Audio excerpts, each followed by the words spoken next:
WhatsApp everyone, welcome back to the YouTube channel of Commerce Study Circle. तो branch account में पूरा का पूरा डिपेंडेंट ब्रांच हमने कंप्लीट कर दिया। अब मुझे सिखाना है इंडिपेंडेंट ब्रांच। तो इंडिपेंडेंट ब्रांच क्या होता है, इसके लिए हम लोग तैयार हो जाते हैं। जल्दी से सीखते हैं इस वीडियो में कि इंडिपेंडेंट ब्रांच क्या होता है। देखो, मैंने आपको बताया था कि डिपेंडेंट ब्रांच क्या होता है, जो दूसरे के ऊपर डिपेंड होता है, यानी अपना काम खुद नहीं करता, उसका सारा accounting records head office maintain करता है, वो डिपेंडेंट ब्रांच होता है।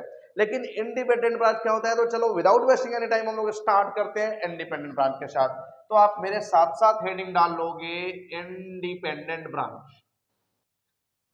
अब जो इंडिपेंडेंट ब्रांच है, इसके बारे में हम लोग को सीखना है कि बेसिकली इंडिपेंडेंट ब्रांच होता क्या है। तो एक ऐसा ब्रांच जो अपना सारा काम खुद से ही करता है, अपना सारा बुक्स ऑफ अकाउंट खुद ही मेंटेन करता है, हेड ऑफिस के ऊपर डिपेंड नहीं होता है, उस तरह के ब्रांच को हम लोग क्या बोलते हैं, इंडिपेंडेंट ब्रांच। तो इंडिपेंडेंट ब्रांच को आप डिफाइन कैसे कर सकते हो, इंडिपेंडेंट ब्रांच को आप किस तरीके से लोगों को बता सकते हो कि इंडिपेंडेंट ब्रांच होता क्या है। तो मेरे साथ साथ आप लिख करके चलना इंडिपेंडेंट ब्रांच क्या होता है। यहां से आप लिखना स्टार्ट करोगे independent branch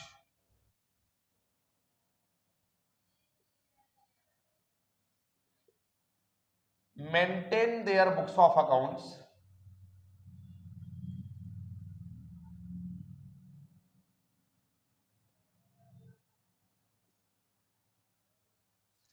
according to double entry system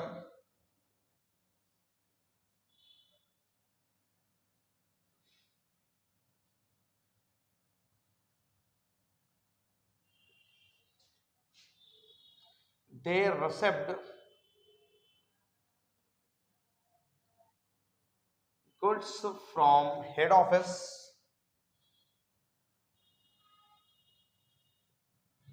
However,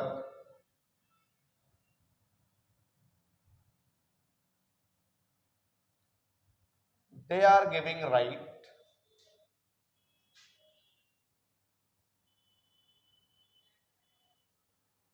to purchase goods from outside and sold them cash and credit. They meet their expenses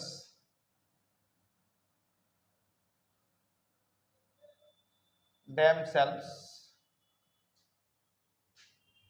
and time to time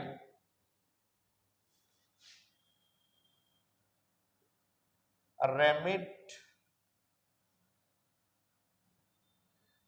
cash to the head office.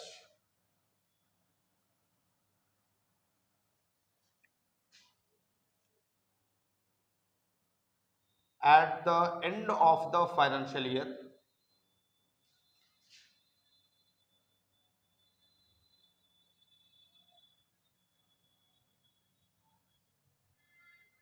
branch prepare their trial balance and send to head office for incorporation. देखो, सबसे पहले आप इसको समझो। Independent branch maintain their books of accounts according to double entry system. जो independent branch होते हैं वो अपना बुक्स ऑफ अकाउंट खुद ही मेंटेन करते हैं और डबल एंट्री सिस्टम के बेस पे मेंटेन करते हैं। अब डबल एंट्री सिस्टम क्या है, ये तो मैंने आपको बता दिया था क्लास 11 में कि डबल एंट्री सिस्टम क्या होता है। तो जितने भी इंडिपेंडेंट ब्रांच है वो अपना books of account double entry system के बेस पे मेंटेन करते हैं। They received goods from head office, वो हेड ऑफिस से तो गुड्स रिसीव करते ही करते हैं। However, they are giving rights to purchase goods from outside. Head office उनको ये भी राइट्स दे देता है कि आप आउटसाइड यानी कि हमारे हेड ऑफिस के बाहर से भी गुड्स खरीद सकते हैं, मार्केट से भी गुड्स खरीद सकते हैं। And sell them cash and credit, और उसको नगद और उधार दोनों ही में आप बेच सकते हैं। They met their expenses themselves and time to time remit cash to the head office. ये ब्रांचेज अपना सारा खर्चा खुद ही बियर करते हैं और जो पैसा बचता है बियर करने के बाद वो time to time head office को रेमिट करते रहते हैं, हेड ऑफिस को भेजते रहते हैं। At the end of the financial year, branch prepare their trial balance and send to head office for incorporation. At the end of financial year हर एक ब्रांच, हर एक इंडिपेंडेंट ब्रांच अपना खुद का ट्रायल बैलेंस बनाते हैं और ये इनकॉर्पोरेशन करने के लिए हेड ऑफिस को भेज देते हैं। इनकॉर्पोरेशन का मतलब क्या होता है, मैच करवाने के पर्पज से हेड ऑफिस को भेज देते हैं कि भैया आप इसको मैच करवा लो। तो ये होता है हमारा इंडिपेंडेंट ब्रांच। अब यहाँ पे एक चीज का और ध्यान रखना है कि बेसिकली ये एक कंबाइंड ऑर्गेनाइजेशन ही है, ब्रांच जो है हेड ऑफिस से अलग नहीं माना जाता है।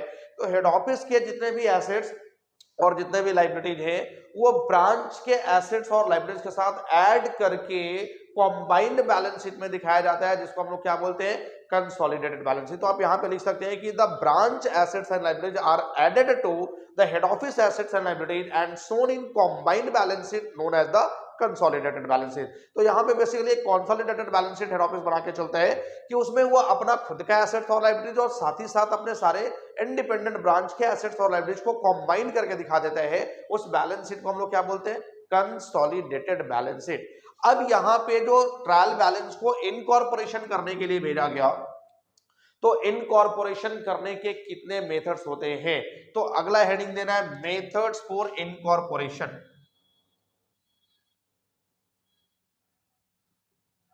मेथड्स फॉर इनकॉर्पोरेशन की, इनकॉर्पोरेशन के कितने मेथड्स होते हैं, तो देखो बेसिकली यहां पे दो मेथड्स होते हैं। सबसे पहला इनकॉर्पोरेशन ऑफ एंटायर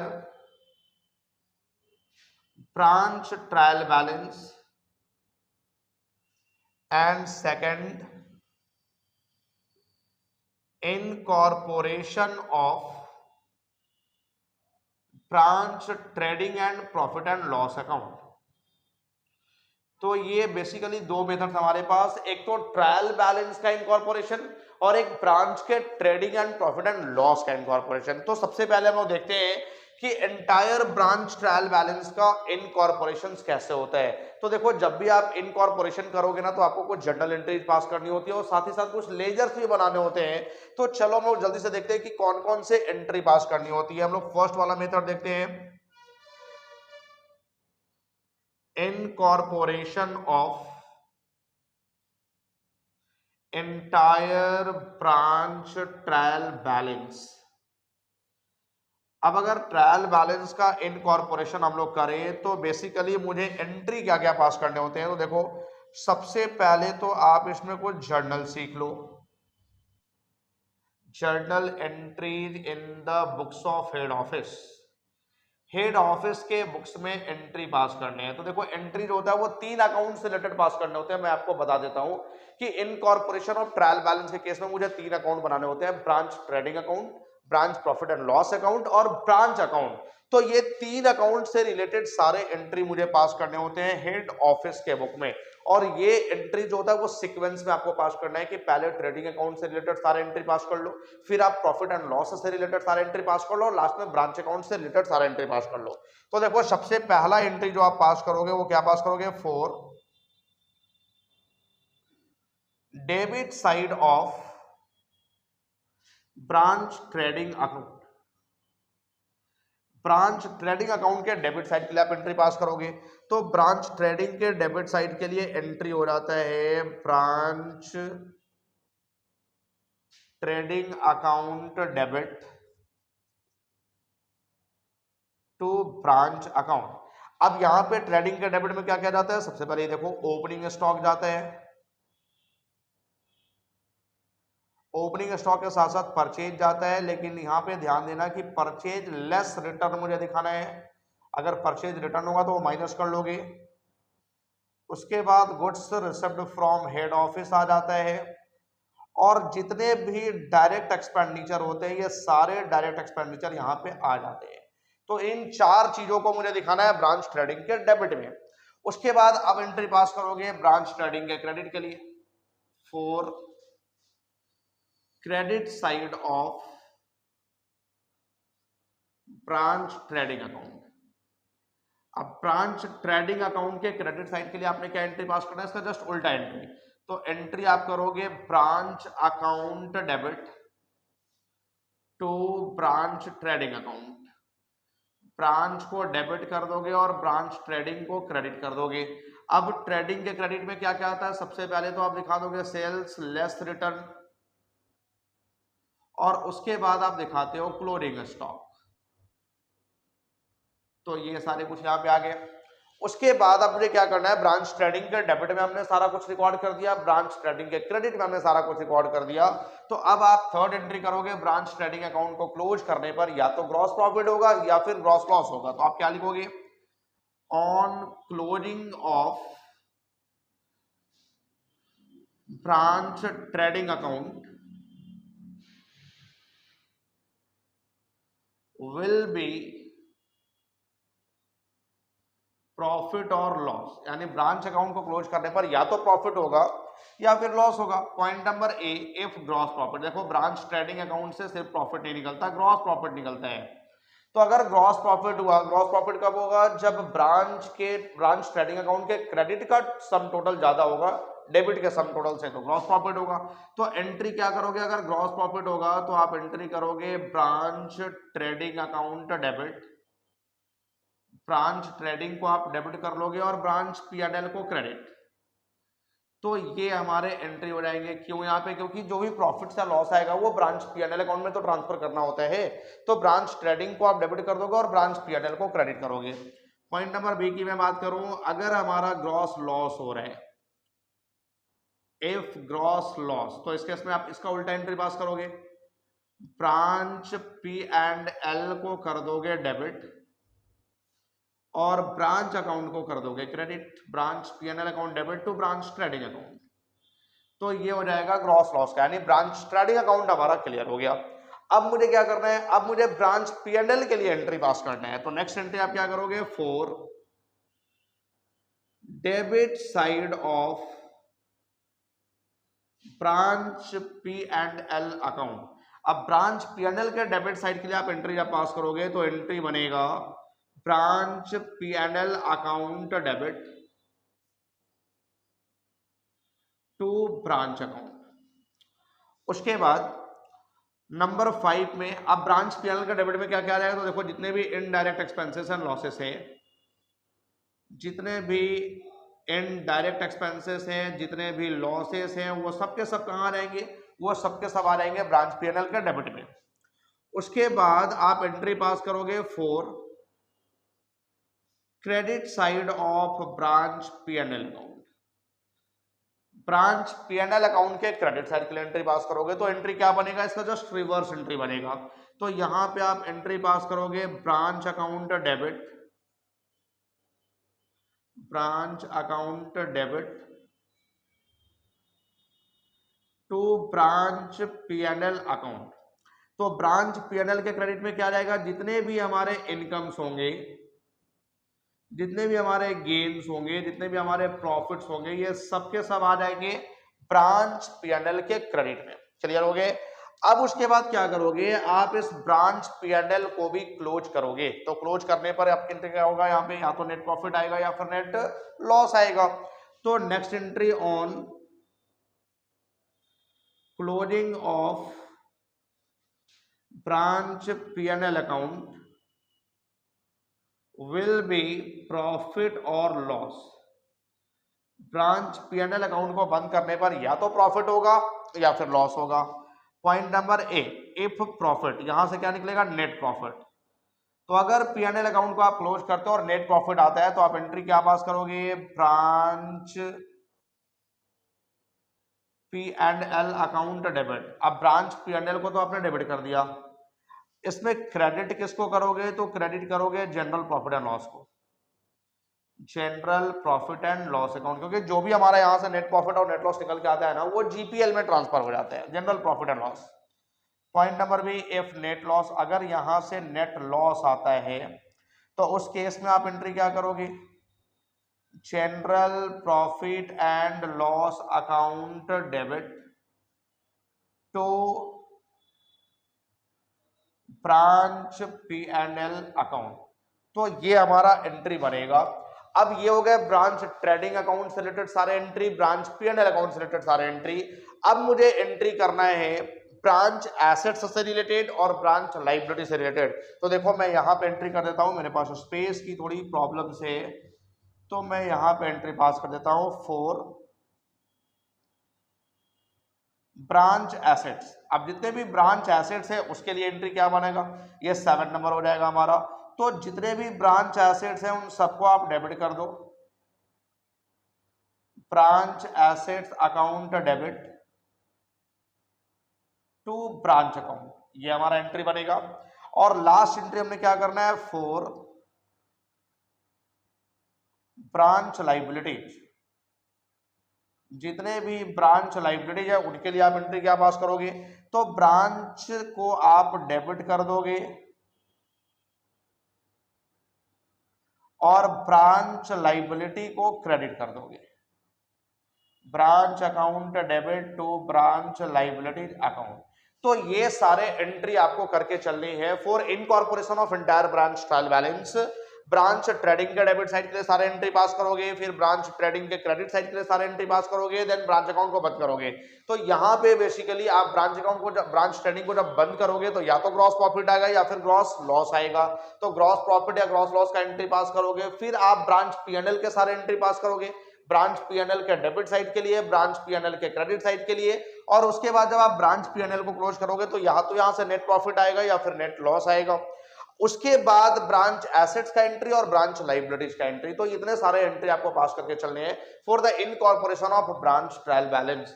अब उसके बाद मुझे क्या करना है, अब उसके बाद मुझे 3 लेजर्स भी बनाने हैं। कौन कौन सा लेजर बनाने हैं, लेजर बनाना है branch trading account, branch profit and loss account and branch account. तो ये 3 लेजर बनाने के लिए मुझे इस एंट्रीज को इरेज करना पड़ेगा।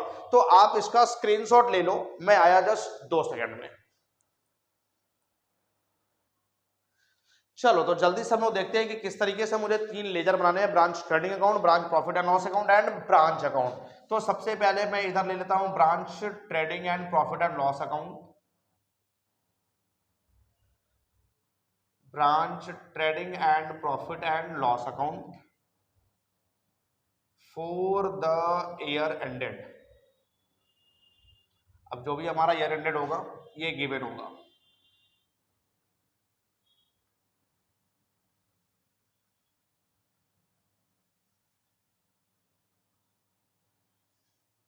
रुपीज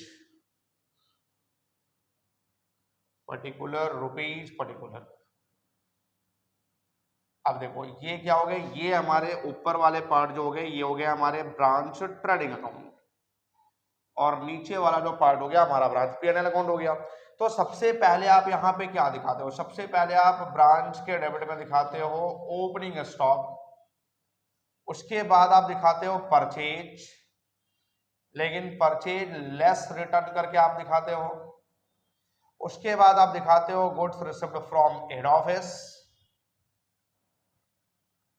उसके बाद जितने भी डायरेक्ट एक्सपेंडिचर है जैसे वेजेज हो गए, कैरेज हो गए, फ्रेट्स हो गए, ये सारे कुछ आप यहाँ पे रिकॉर्ड कर लेते हो। चलो जी, ये हमने डेबिट के सारे आइटम्स रिकॉर्ड कर लिए। उसके बाद आप क्रेडिट में क्या रिकॉर्ड करते हो, तो क्रेडिट में आप रिकॉर्ड करते हो बाई सेल्स लेस रिटर्न, यानी सेल्स में से भी रिटर्न को आप रिड्यूस कर दोगे, जो आएगा वो आप दिखाओगे। उसके बाद मुझे दिखाना है क्लोजिंग स्टॉक। तो इतने कुछ आप दिखाते हो क्रेडिट साइड में, सेल्स लेस रिटर्न और क्लोजिंग स्टॉक। उसके बाद जब आप इसको क्लोज करते हो तो डेबिट साइड या क्रेडिट साइड का टोटल ज्यादा हो सकता है। सपोज कि अगर क्रेडिट का सम टोटल ज्यादा है तो डेबिट में जो बैलेंस आएगा ये बैलेंस हो जाएगा ग्रॉस प्रॉफिट, ये सीडी बन गया। और इसको आप क्रेडिट में ट्रांसफर कर लोगे बाई ग्रॉस प्रॉफिट बीडी, यानी जो ट्रेडिंग अकाउंट से प्रॉफिट निकल के आया इस प्रॉफिट को आप पीएनएल के क्रेडिट में ट्रांसफर कर लेते हो as same as in financial statement, जैसा कि आपने पढ़ा था क्लास 11 में, सेम वही काम कर रहे हो आप। उसके बाद आप फिर डेबिट में क्या दिखाते हो, जितने भी इनडायरेक्ट एक्सपेंडिचर है हमारे, सैलरी हो गए, रेंट एंड रेट्स हो गए, इंश्योरेंस हो गए,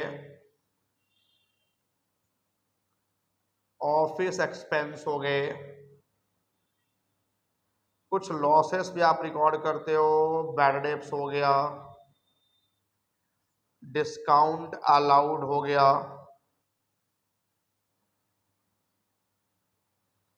तो इन सारी चीजों को आप डेबिट में रिकॉर्ड कर लेते हो P&L अकाउंट में। और क्रेडिट में अगर कुछ इनकम हो रहा है, डिस्काउंट रिसिप्ट, इंटरेस्ट रिसिप्ट, तो वो क्रेडिट में चला जाएगा। फाइनली आप इस ट्रेडिंग अकाउंट को भी क्लोज करते हो। तो जब आप इस ट्रेडिंग अकाउंट को क्लोज करते हो तो इसमें भी क्या होगा, क्रेडिट का सम टोटल ज्यादा होगा। अगर क्रेडिट का सम टोटल ज्यादा हो गया तो बैलेंस डेबिट में आएगा, और ये क्या हो जाएगा, ये हो जाएगा हमारा नेट प्रॉफिट, जिसको आप जीपीएल में ट्रांसफर कर देते हो। तो आप यहाँ पे जीपीएल भी लिख सकते हो। और अगर इधर का बैलेंस यानी डेबिट का सम टोटल ज्यादा हुआ तो ये जो क्रेडिट में बैलेंस आएगा ये हो जाएगा नेट लॉस। तो इस तरीके से मुझे ब्रांच ट्रेडिंग और ब्रांच P&L अकाउंट बनाना है। ब्रांच ट्रेडिंग अकाउंट को बंद करने पर ये चीज बैलेंस के रूप में आ सकते हैं, और जब ब्रांच P&L अकाउंट बनाओगे तो ये नेट प्रॉफिट बैलेंस के रूप में या फिर नेट लॉस बैलेंस के रूप में आ सकता है। तो ये सारी चीजें हमको बना के चलनी है। क्लियर हो गए? अब क्या करना है, अब लास्ट लेजर जो मुझे बनाना है वो है ब्रांच अकाउंट। अब देखो ब्रांच अकाउंट में आप क्या करोगे, सबसे पहले ये समझो, ये हमारा ब्रांच अकाउंट हो गया, पर्टिकुलर रुपीज।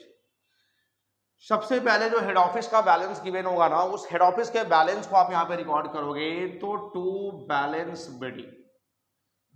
बीडी लिख करके रिकॉर्ड करोगे। यहां पे याद रखना ये हेड ऑफिस का बैलेंस जो कि क्वेश्चन में गिवन होगा, ये हेड ऑफिस के बैलेंस को आपको यहाँ पे रिकॉर्ड कर लेना है। जो भी हेड ऑफिस का बैलेंस होगा वो ब्रांच अकाउंट के डेबिट में आप रिकॉर्ड करोगे, टू बैलेंस बीडी। उसके बाद अभी जो आपने एंट्री पास करा ब्रांच ट्रेडिंग वाली, ब्रांच P&L वाली, ब्रांच वाली, उन सारे एंट्री से यहाँ पे पोस्टिंग करना है। तो आपने फर्स्ट एंट्री क्या पास करा, ब्रांच ट्रेडिंग के डेबिट साइड के लिए branch trading account debit to branch account. Video को आप पुश करो, पीछे जाओ और चेक करो कि आपने एंट्री क्या पास करा था। तो branch trading account debit to branch account. तो ब्रांच अकाउंट के क्रेडिट में आप लिख दोगे बाई ब्रांच ट्रेडिंग अकाउंट, और जो भी वहां पे अमाउंट होगा इन सारे का अमाउंट ऐड कर दोगे। जो ब्रांच स्टार्टिंग का डेबिट में दिख रहे हैं इन सारे का सम टोटल आप यहाँ पे रिकॉर्ड करोगे। उसके बाद आपने एंट्री करा था ब्रांच स्टार्टिंग के क्रेडिट साइड के लिए, तो एंट्री करा था branch account debit to branch trading account. तो आप डेबिट में रिकॉर्ड करोगे ब्रांच ट्रेडिंग अकाउंट। अब यहाँ पे आपने एंट्री अमाउंट कौन सा भेजना है, तो इन दोनों का जो सम टोटल होगा, क्योंकि क्रेडिट में तो आप दो ही चीज दिखा रहे हो। उसके बाद ब्रांच P&L के लिए आपने एंट्री पास करा था branch P&L account debit to branch account, तो आप क्रेडिट साइड में दिखा दोगे बाय ब्रांच P&L अकाउंट। और यहां पे अमाउंट कौन सा भेजोगे, इन सब इनडायरेक्ट एक्सपेंसेस और लॉसेस का सम टोटल, इसको आप यहाँ पे क्रेडिट में दिखा दोगे। उसके बाद अगर ब्रांच P&L के क्रेडिट में भी कुछ आइटम होगा तो आप ब्रांच P&L लिख करके यहाँ पे डेबिट में रिकॉर्ड कर दोगे। ये क्लियर हो गया? उसके बाद मुझे क्या करना है, जितने भी ब्रांच एसेट्स हैं उन सबको दिखाना है। तो देखो ब्रांच, ये जस्ट बैलेंस शीट होता है, ब्रांच एसेट्स को आप राइट साइड में दिखा दोगे। तो ब्रांच एसेट्स में हमारे पास क्या क्या आ सकते हैं, क्लोजिंग स्टॉक, उसके बाद आएगा cash in hand, cash at bank, debtor, bills receivable, furniture, other कोई भी एसेट, जितने भी एसेट होंगे इन सबको आप यहाँ पे रिकॉर्ड कर लोगे। उसके बाद जितने भी ब्रांच लाइबिलिटी है वो आ जाएंगे लेफ्ट साइड में। तो ब्रांच लाइबिलिटीज का आप यहाँ पे हेडिंग ले लोगे, और उसके बाद आप जितने भी लाइबिलिटीज है उसको रिकॉर्ड कर लोगे। क्रेडिटर्स हो गए, बिल्स पेबल हो गए, इन सारी चीजों को यहाँ पे प्रॉपर्ली आपको रिकॉर्ड कर लेना है। इन सबका सम टोटल फिर बाहर भेज देना है। और ये ब्रांच अकाउंट हमने क्या बोला, जस्ट लाइक बैलेंस शीट है, तो इसके दोनों साइड इक्वल होने चाहिए, दोनों साइड मैच करने चाहिए, यानी कि डेबिट साइड भी और क्रेडिट साइड भी। तो ये तीन लेजर मुझे बनाना है इनकॉर्पोरेशन करने के लिए, branch trading account, branch P&L account और ब्रांच अकाउंट।